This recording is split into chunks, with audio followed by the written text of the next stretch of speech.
চেনো এনাকে, তো একটু হাই করে দাও। তো ইনি হচ্ছে স্পেশাল ভাইরাল সেই মিষ্টিদি, আর এখানে চা স্পেশাল সবসময় পেয়ে যাবে। আমরা আজকে এসেছিলাম সেই মালিতিপুর। আর এখানে কি কি আইটেম তৈরি করছেন? হ্যাঁ অবশ্যই, এখানে হচ্ছে চিকেন লেগ আছে, চিকেন উইংস আছে, চিকেন বল আছে, আর এখানে চিকেন স্যাটে আছে। আর তার মধ্যে পাওয়া যাবে মোমো, তো পাওয়া যাবেই, মোমো পকোড়া দুটোই পাওয়া যাবে। আচ্ছা, তো আজকে একা আছো দোকানে, দিদি নেই? না, দিদি থাকে না সবসময়, দিদি মাঝে মাঝে আসে আবার চলে যায়। মিষ্টিদির কাছে এসে ভাইরাল সেই চাটা খাবে বলছিলে, তো আজকে এসে তোমার কেমন লেগেছে?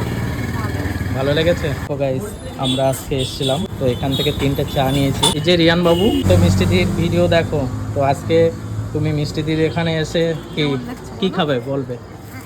কি খেতে চাও? তুমি কি খাবে বলো? মোমো খাবে? মোমো খাবে না? এখন চলে গেছে মিষ্টিদির ওখানে, আর ওখান থেকে ফ্রিজ থেকে ও নিয়ে একাই আসছে।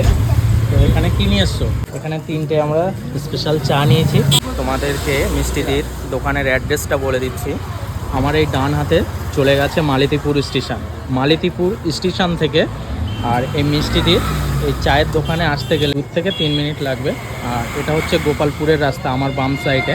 আর তোমরা দেখতে পাচ্ছ সন্ধ্যের পরে এখানে তো অনেক বন্ধুরা আসে দূর থেকে এখানে চা খেতে। তো আমরাও আজকে এসেছিলাম, তো আমরা এখান থেকে আজকে চা ট্রাই করেছি, খুবই সুন্দর ছিল চায়ের টেস্ট। তো তোমরা মিষ্টিদির দোকানে তোমরা আসতে পারো। এখান থেকে 3টে চা খেয়েছি, বিলটা মিটিয়ে দিয়েছে, তো অনেক ভালো লেগেছে তোমার এখানে এসে। সবাইকে আসতে বলো। ঠিক আছে, ঠিক আছে, অবশ্যই বলবো। তো তোমার কেমন লেগেছে? ভালো লেগেছে।